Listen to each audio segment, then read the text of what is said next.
If you've been dealing with acne that shows up in the same spots at the same time every month, and nothing you put on your skin seems to actually fix it, this video is for you. Because here's what most skincare advice completely misses. If your acne is hormonal, no cleanser, no serum, no topical treatment is going to solve it at the root. You're treating the surface of a problem that's happening underneath. And the one thing I changed, the one thing that finally made a real difference, wasn't a new skincare product. It wasn't a prescription. It was something happening inside my body that I didn't even know I could influence. Stay with me, because once you understand what's actually driving hormonal acne, the solution becomes obvious. So let's talk about what's really going on. Hormonal acne is not the same as regular acne. It has a very specific pattern. It tends to show up around your chin, your jaw, and sometimes your neck. It often comes in the form of deep, under-the-skin bumps, the kind that hurt before you can even see them.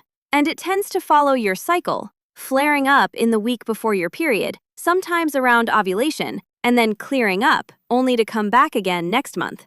If that sounds familiar, what you're dealing with is not a skincare problem. It's a hormone problem showing up on your skin.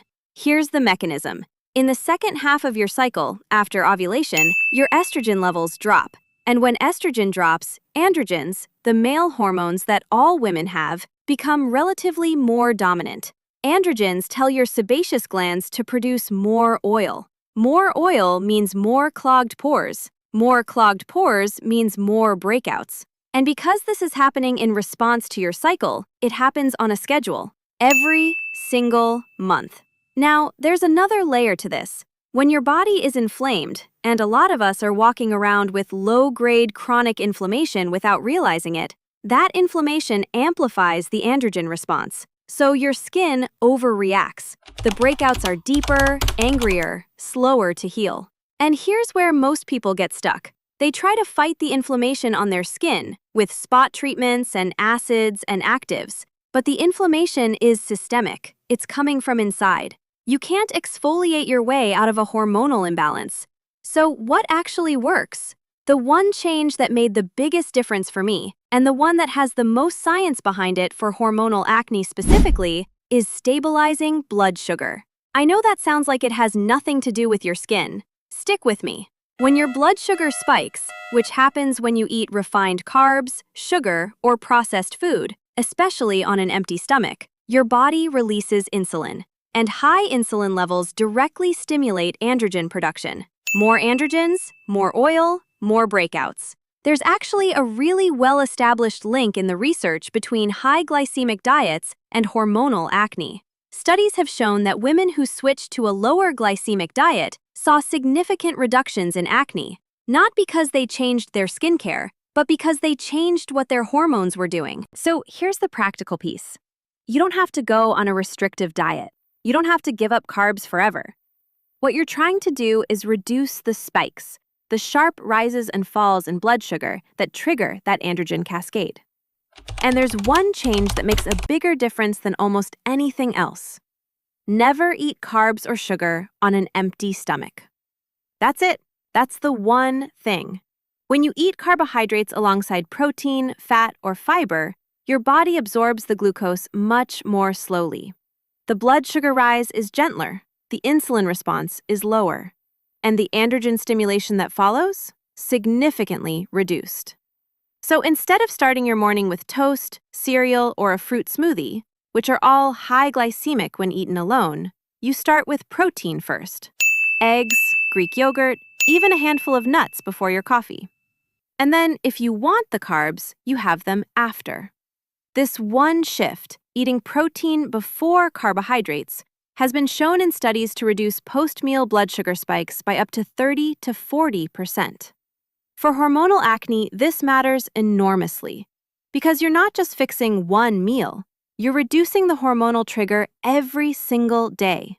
And over the course of a full cycle, 4 weeks of lower androgen stimulation, your skin starts to reflect that.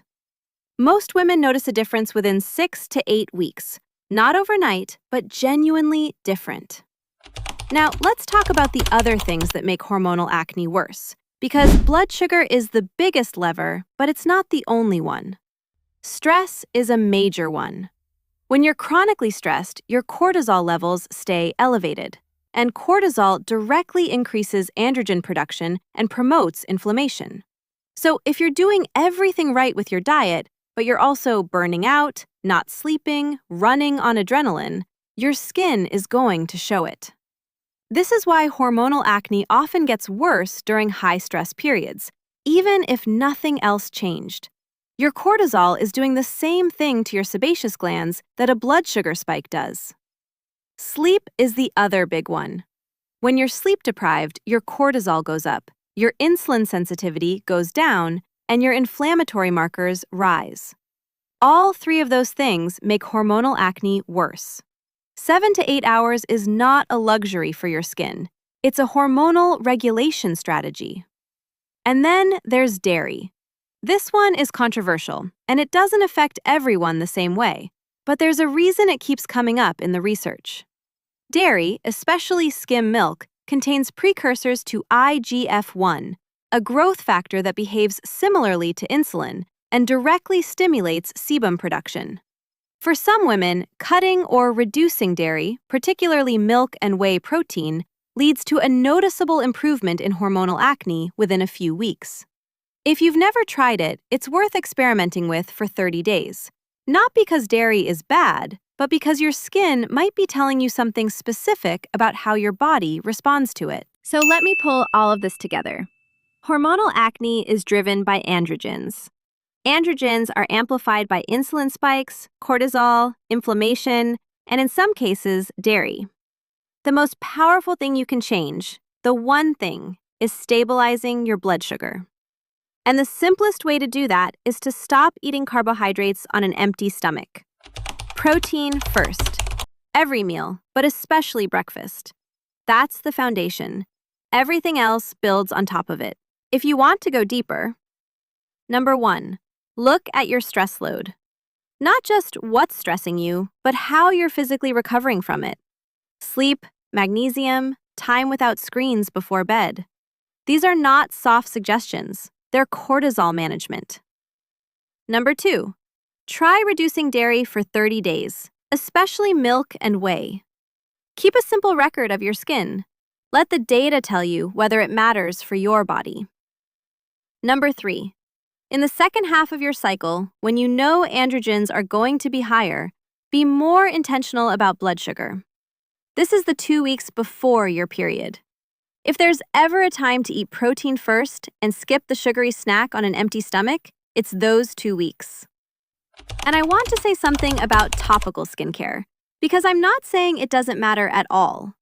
Gentle cleansing, non-comedogenic moisturizer, SPF, these things protect your skin barrier and reduce the chance of infection and scarring. Niacinamide can help reduce inflammation on the surface. Retinoids help with cell turnover. These are useful tools, but they are supporting actors. If the hormonal driver is still there, they can only do so much. The moment I understood that my skin was a symptom, not the problem itself, everything changed. I stopped fighting my face and started paying attention to what my body was telling me. Now, if your hormonal acne is severe, cystic, painful, covering a large area, or not responding to any lifestyle changes after a few months, please see a dermatologist or gynecologist. Conditions like PCOS can drive severe hormonal acne, and there are medical options that work really well when that's what's going on. Getting assessed is not giving up, it's getting information. But for the vast majority of women dealing with that monthly chin and jaw breakout, the answer is not on the shelf at the pharmacy. It's at breakfast. Try protein first for 30 days. Seriously, just 30 days. Notice what happens in the second half of your cycle. Notice if the deep, painful ones come in less, if they're smaller, if they heal faster. Your skin is trying to tell you something. This is how you start to listen. If this was helpful, share it with someone who's been fighting their skin for years and hasn't heard this framing yet. Because she deserves to know that it's not about finding the right product. See you in the next one.